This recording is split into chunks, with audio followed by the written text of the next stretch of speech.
बिस्मिल्लाहिर्रहमानिर्रहीम, अस्सलाम वालेकुम नाजरीन। आप YouTube चैनल देख रहे हैं, मैं इमरान खान हूं। ये अपने गौर से सुनना है वीलॉग। इस तरमीम की वजह क्या है ये आपको जरा समझना पड़ेगा। नंबर एक, इसकी वजह यह है कि आसिम मुनीर साहब को पूरा यकीन है कि इमरान खान वापस आ रहा है।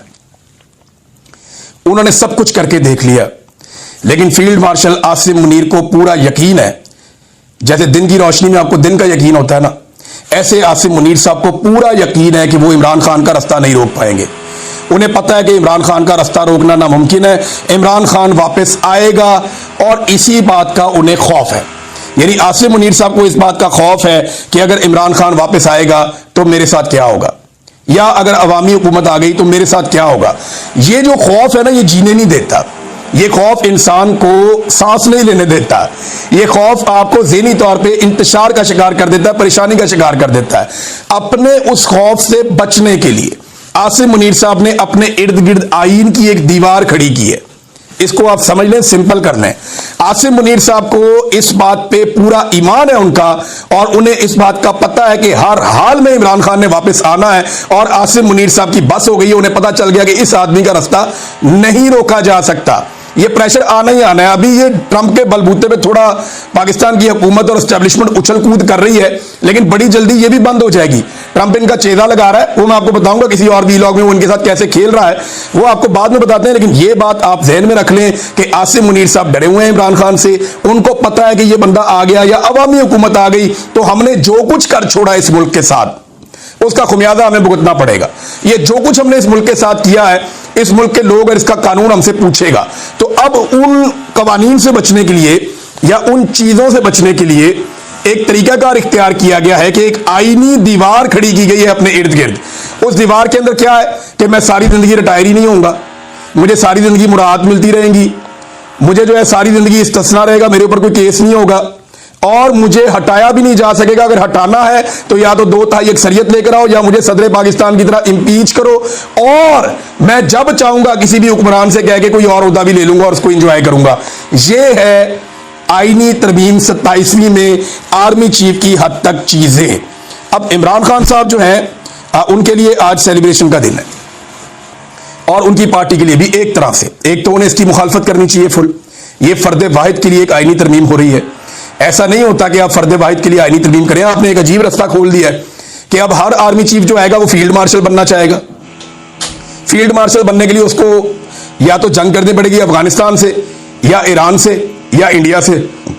चाइना से तो हम जंग लड़ नहीं सकते, तो या वो इंडिया से आके जंग करेगा या अफगानिस्तान से करेगा या वो ईरान से करेगा। फिर मीडिया के अंदर अपनी बल्ले बल्ले करवाएगा और उसके बाद जनाब वो अपने आप को फील्ड मार्शल बना लेगा। जब वो फील्ड मार्शल बन जाएगा तो यही सारा कुछ उसको भी मिल जाएगा। देखिए ना, आपने हर आर्मी चीफ के लिए रास्ता खोल दिया कि जब वो आए तो उसको फौरी तौर पे फील्ड मार्शल बनने के लिए एक जंग करनी होगी, और वो जंग में उतर जाएगा कौम को लेकर। कभी मैं तो फील्ड मार्शल बनना चाहता हूं, आर्मी चीफ तो इतना रह गया है, फील्ड मार्शल तो इतना बड़ा है। फील्ड मार्शल को तो इस्तिस्ना है, फील्ड मार्शल की तो मुराद ताहयात है, फील्ड मार्शल का ओहदा ताहयात है। फील्ड मार्शल पे सारी जिंदगी केस कोई नहीं हो सकता। फील्ड मार्शल को कोई वजीर आजम कोई किसी का बाप भी हटा नहीं सकता, लिहाजा उसको हटाने का तरीका भी बहुत मुश्किल कर दिया है। तो मैं तो बनूंगा फील्ड मार्शल जो आर्मी चीफ बनेगा, और फील्ड मार्शल बनने के लिए वो वही करेगा जो जरूरी है। यानी एक आधी जंग या लड़ाई करनी पड़ेगी, उसके बाद कोई फील्ड मार्शल का ओहदा मिलता है। अदरवाइज तो ऐसे फील्ड मार्शल का ओहदा कोई सड़कों पे तो नहीं मान देता रेडियो की तरह। यहां पे तो इस दफा फील्ड मार्शल आसिम मुनीर साहब बन गए, जैसे भी बन गए। एयरफोर्स ने तैयारे गिराए इंडिया के, लेकिन ये कोई इतनी बड़ी जंग नहीं थी, हमने कश्मीर फतह नहीं किया, लेकिन वो फील्ड मार्शल बन गए। अब उस ओहदे का फायदा उठाते हुए उन्होंने अपने लिए एक आहनी दीवार खड़ी की, और आईन से बनी हुई आहनी दीवार खड़ी की कि इमरान खान इस दीवार के पार आके मुझे ना मार सके। आप अंदाजा करें कि जेल में बैठा हुआ कैदी नंबर 804 इनके आसाब पे कितना सवार है। आज पहली मर्तबा मुझे महसूस हुआ कि आर्मी चीफ हमारे जो हैं वो इमरान खान से डरते हैं। मुझे पहली दफा एहसास हुआ। मुझे इससे पहले नहीं लगता था। मुझे लगता था कि शायद सिस्टम इनसे डरता है, सियासतदान इनसे डरते हैं, या ये इनको खौफ नहीं है इस बात का। ये मुझे कंफ्यूजन रहती थी, लेकिन आज मेरी कंफ्यूजन दूर हो गई। जो मेरे सोर्सेज मुझे कहते थे ना कि ये दिन रात डरते हैं इमरान खान से, ये खौफजदा है इमरान खान से, वो मुझे बार बार लोग जो है दावा करते थे मेरे सोर्सेज, और मैं सोचता था यार वाकई ये बात ठीक कर रहे हैं। तो 100% इमरान खान ने इनकी रातों की नींदें उड़ा दी हैं। इन्हें समझ नहीं आ रही कि इस आदमी से बचना कैसे है, क्योंकि उसके साथ अवाम की ताकत है और सबसे बड़ी बात यह है कि अल्लाह रब्बुल इज्जत उसकी मदद कर रहा है और उसकी इज्जत में इजाफा कर रहा है, लोगों के दिलों में उसके लिए प्यार डाल रहा है। अब मैं एक चीज आपको और बताऊं, जितने भी लोग आज तक ताकतवर हुए ना, वैसे पूरी तरमीम में आवाम के लिए कुछ नहीं है। अगर किसी को लगता है कि उनके लिए खुशखबरी निकलेगी, कुछ भी नहीं निकलेगा। ये अशराफिया की तरमीम है, उन्होंने आपस में मिलजुल के कर दी है। अदलिया का जो कचूमर निकला वो आपको अगले वीडियो में बताऊंगा। लेकिन एक बात मैं आपको कैटेगोरिकली बता दूं कि जब भी कोई जालिम होता है ना, जब वो अपना पूरा बंदोबस्त कर लेता है, जब उसे लगता है कि अब उसे कोई छू भी नहीं सकता, जब उसे लगता है कि मैंने सारे अपने हर तरफ से दरवाजे बंद कर लिए, जब उसे ये लगता है कि उसने बड़ी बड़ी फसीलें खड़ी कर दी हैं, जब उसे लगता है कि उसने एक ऐसा किला बना लिया है जिसे कभी कोई फतह नहीं कर सकता, तो तब अल्लाह रब्बुल इज्जत मूसा को भेजता है। तब अल्लाह रब्बुल इज्जत जो है वो अपना डंडा चलाता है और अल्लाह रब्बुल इज्जत का कानून हरकत में आता है। मैंने बड़े बड़े ताकतवर लोगों को मलिया मेट होते हुए देखा, तारीख की किताबों में पढ़ा कि जब वो मुतमईन हो गए और उन्हें लगा, और कुरान पाक में भी अल्लाह ताला कहते हैं कि अल्लाह ताला उस वक्त पकड़ता है जब वो वहमो गुमान भी नहीं होता उनका। कौमों को अल्लाह ने ऐसे पकड़ा कि जब उनका वहमो गुमान नहीं था, जो बड़े सरकश लोग थे, जब उनका वहमो गुमान भी नहीं था, उनको 1% भी इम्कान नहीं था, तब मेरे अल्लाह ने उनको पकड़ा बेखबरी में। तो बेखबरी कब होती है? जब आप मुतमईन हो जाते हैं। अब इतने सारे इक़दाम करके ये निज़ाम मुतमईन हो जाएगा कि इमरान खान हमारा कुछ नहीं बिगाड़ सकता। आप इमरान खान से तो लड़ ही नहीं रहे, आप तो लड़ रहे हैं 25 करोड़ पाकिस्तानियों से, और इमरान खान उन्हें सिर्फ लीड कर रहा है।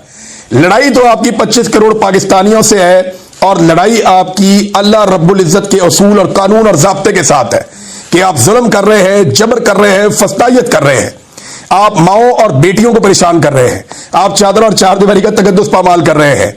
तो आपकी लड़ाई अल्लाह रब्बुल इज्जत की कुदरत से है, आपकी लड़ाई पाकिस्तान के 25 करोड़ अवाम से है। इमरान खान तो सिर्फ आपके और अवाम के बीच में खड़ा हुआ है, और उससे इतना खौफ इमरान खान का, मेरे ख्याल में इसको इस एंगल से जरूर सोचें कि खौफ इमरान खान का जो है वो रगों में उतर गया, इनकी हड्डियों में बैठ गया, और अब ये तरमीमें कर करके अपने आप को बचा रहे हैं कि जनाब कुछ करो, अपनी अपनी जान बचाओ। ये जनाब आर्मी चीफ की हद तक जो एक तरमीम हुई मैंने आपको बता दी, और नई कमांड पोस्ट का एक कयाम कर दिया गया, एक नई कमांड पोस्ट बना दी गई। यानी ये इख्तियारात जो है वो अब आर्मी चीफ को मिल गए हैं, ये वाले भी।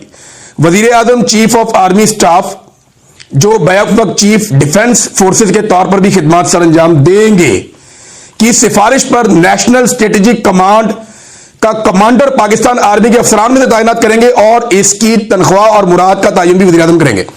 यानी ये जो एटम बम जिसके हाथ में होता है ना, ये बहुत इंपॉर्टेंट ओहदा है, बहुत, यानी आर्मी चीफ के बाद एक बहुत अहम तरीन ओहदों में से एक ओहदा DGISI का होता है, और एक ये ओहदा है, और ये ओहदा होता है नेशनल स्ट्रेटेजिक कमांड का।